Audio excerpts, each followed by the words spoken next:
Ladies and gentlemen, welcome to Roguetech Soft Spot. Today I want to talk about speed. What speed can do for you, how you can achieve certain speeds, and what do speeds do in combat? And what speed do we want?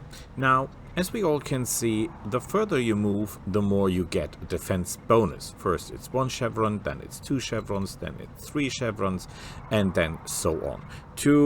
There is a maximum, but it's very hard to achieve, so I've just gone for the first 6. So if you move more than 1 chevron, it's important it's more than. So it's 1, 3, 5, 8, 11, 13. So more than 1 plus 1, more than 3 plus 2, more than 5 plus 3, more than 8 plus 4, more than 11 plus 5, and more than 13 plus 6, as you can see. Now, what does that mean? That means if your machine, for example, has a movement of 4-6, the highest bonus it can get to its defense, to his evasion, is +3 if he moves in a straight line running. A machine that has a movement of 5-8 also has the maximum of +3, because even if he moves his full speed in a straight line, 8, he just gets +3, because he will only get +4 if he moves more than 8. That means in terms of maximum achievement, movement of 4-6 and 5-8 is the same. A movement of, for example, 6-9 and 7-11 is the same. And only with 8-12 movement, you're getting to the next level, so to speak, in your evasion defense. With that being said, of course, it is easier to achieve 3 chevrons with a machine that can move 5-8 than with a machine that can move 4-6, because the 4-6 has to run the full 6 in order to get the +3 bonus, full 6 points or squares or whatever you would call that. And if there is any woods in the way, any way up, anything watery, anything that slows you down, you will not be able to achieve that with 4-6. However, with decent planning and knowledge of the territory or the terrain which you move in, you can relatively okay move your movement points up to the maximum. At least that's what I'm trying, and hopefully most of the time succeeding. So then is the question, where is the sweet spot?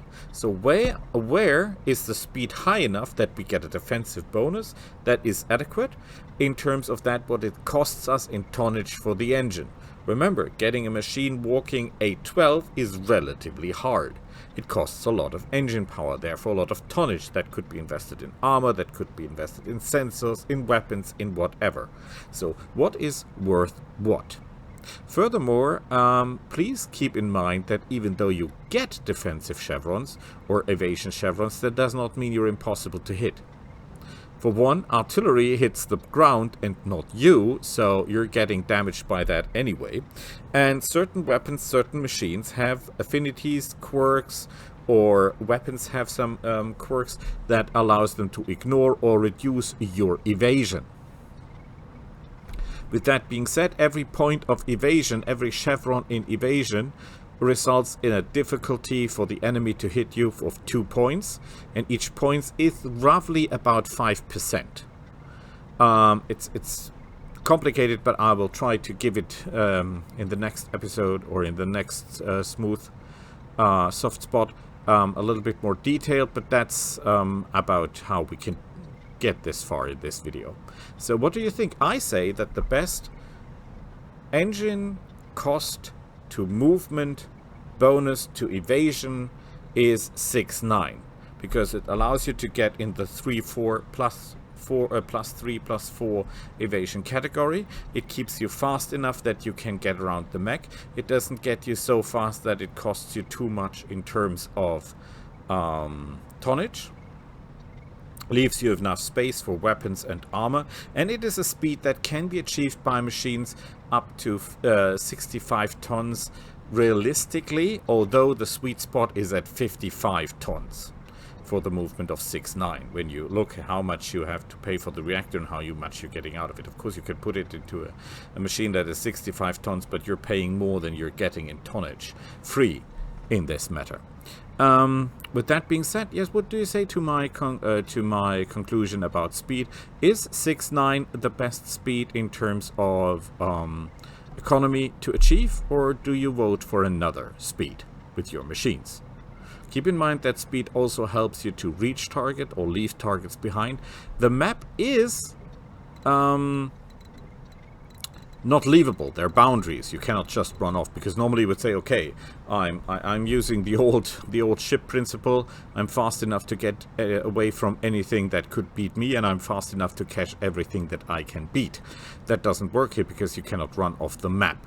However, you are, of course, in certain points fast enough to get away from enemies so that they cannot catch you, or that you can keep the distance that you want to keep to the enemy if you're fast enough. So speed, as Napoleon said, speed wins wars. It might not win the war, but it might give you the edge you need to win the battle. So what do you say? 6.9, or do you prefer another speed?